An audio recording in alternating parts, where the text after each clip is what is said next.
Alejandro Magno tenía que enfrentarse al Imperio Persa. El Imperio Persa era el imperio más fuerte de la época. Y el emperador Darío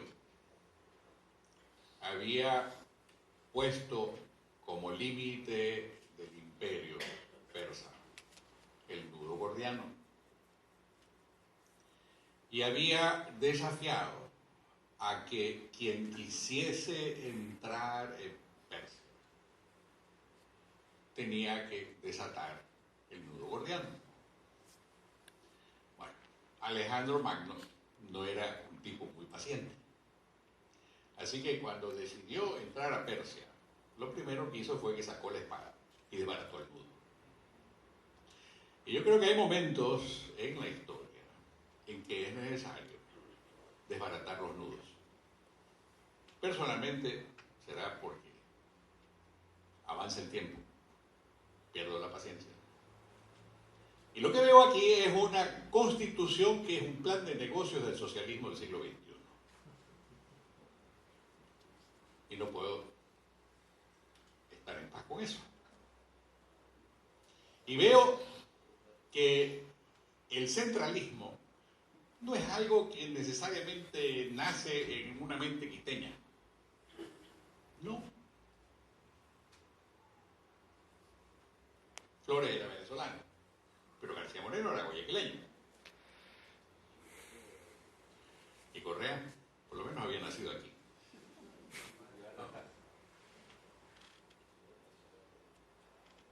Es que son maneras divergentes y antagónicas de pensar y de ver la realidad. Entonces, quienes a estas alturas de la vida estamos convencidos de qué camino a seguir, no tenemos tiempo para el gradualismo. Pero también somos realistas, en el sentido de que no es que esperamos que de un mes para otro o de una semana para otro, peor, esto vaya a cambiar. Efectivamente hay un proceso. Hay un proceso porque las cosas o la dinámica social nada en un mar de lodo. Y no lo digo en el sentido despectivo de lodo, sino en el sentido de la densidad del lodo. Es lento, es antagónico. No solamente porque vaya a haber pugnas entre Quito y Guayaquil. Yo personalmente estoy convencido de que hay más intereses comunes entre Quito y Guayaquil que deben de inteligentemente ser afianzados en un diálogo de federalismo. Porque, miren ustedes, finalmente en Quito despertaron a la realidad de que no obstante ser un distrito metropolitano, que es nada más que eso, no. Hoy en día están elaborando el Estatuto de Autonomía. Ellos están elaborando el Estatuto de Autonomía. Porque están conscientes de que simplemente la dinámica social interna de la capital empieza un poco a degenerarse y que también es víctima del centralismo. También le quita recursos y le entrega, sí, le entrega más que a Guayaquil, evidentemente.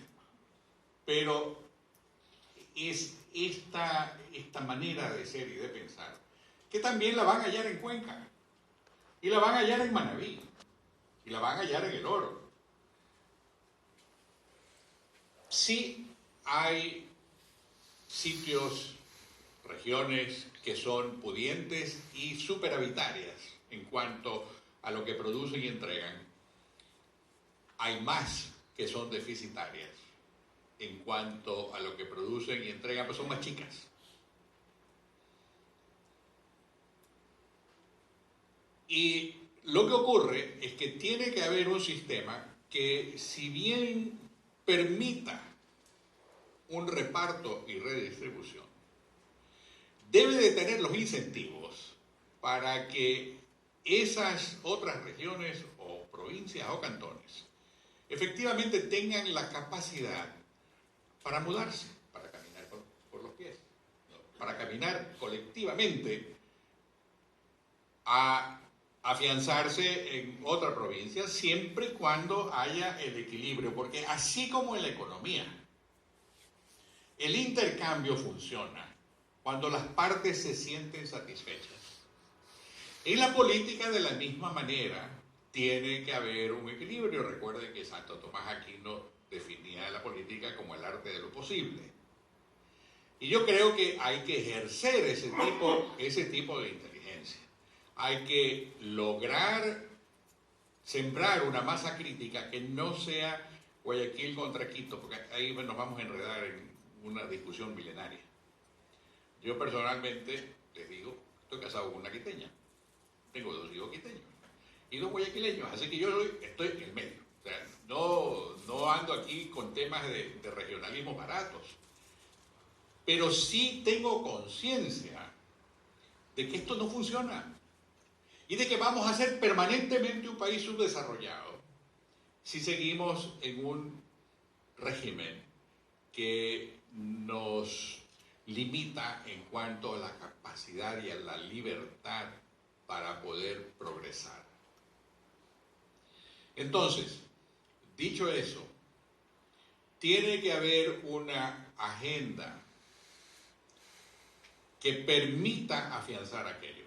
Hay que medir los números. Felizmente tenemos un matemático insigne aquí para que nos vaya guiando en los caminos de los números. La Universidad Católica de Guayaquil está seriamente pensando en el tema y está por iniciar un proyecto para justamente analizar los efectos fiscales del federalismo. En otras palabras, cómo se reparte la torta. Y esos números sí hay que cuadrarlos, porque también otro tema que tiene que quedar en claro es que el tamaño de la tajada en la torta lo define cada cual. En otras palabras, asumamos por el momento que decidimos que el IVA no se lo cobran nacionalmente, sino localmente. Pero puede ser que una provincia decida que 12% es demasiado alto y que en realidad debería ser 10%. No debería haber ninguna limitación en ese sentido. Por otro lado, deben de haber restricciones al crédito público a nivel provincial, naturalmente. Porque si no, puede pasar lo que ya pasó alguna vez en Brasil y en Argentina, que las provincias o los estados simplemente decidieron festinarse los recursos del crédito público y después le presentaron en bandeja el problema al gobierno federal. Por eso es que debe de haber este tejido que debe de entrelazar a las regiones y al gobierno nacional.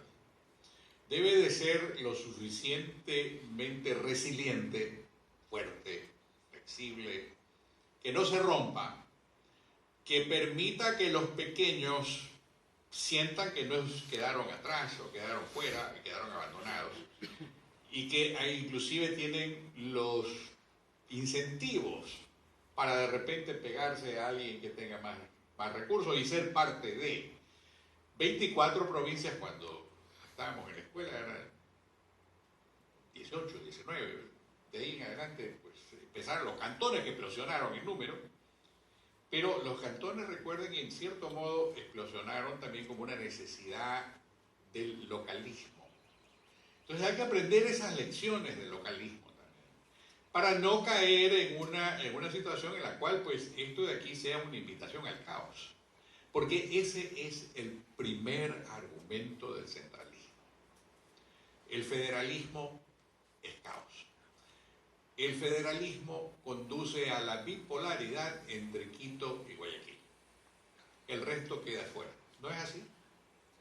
¿Quién ha dicho que Los Ríos no puede ser superhabitario? O que el oro no puede ser superhabitario. Claro que lo es. Pero deben de mejorar su capacidad interna, local. administrativa para mejorar su capacidad de captación de su gente y a cambio de eso devolverle las carreteras que necesitan. A cambio de eso darles los servicios de calidad que hoy no se tienen. Solamente en esa medida, repito, en esta medida del equilibrio dinámico que se debe de lograr y que se debe de afianzar en forma inteligente, es que vamos a lograr que el federalismo pase a ser en algún momento el modo de vida que gente iluminada como José Joaquín de Olmedo y Vicente Rocafuerte particularmente ya lo visualizaron. El caso de Vicente Rocafuerte, amigo personal de Thomas Jefferson, no me sorprende, porque justamente es parte de esa filosofía. Y es la filosofía, les digo después de haberme pasado estudiando estas cosas desde que tenía el pelo negro hasta ahora, de que sí funciona. Los países que son los países más prósperos son los países donde reside la libertad. Y la libertad se origina en la propia organización del gobierno y en dejar a la gente en paz para que cree lo que tiene que creer.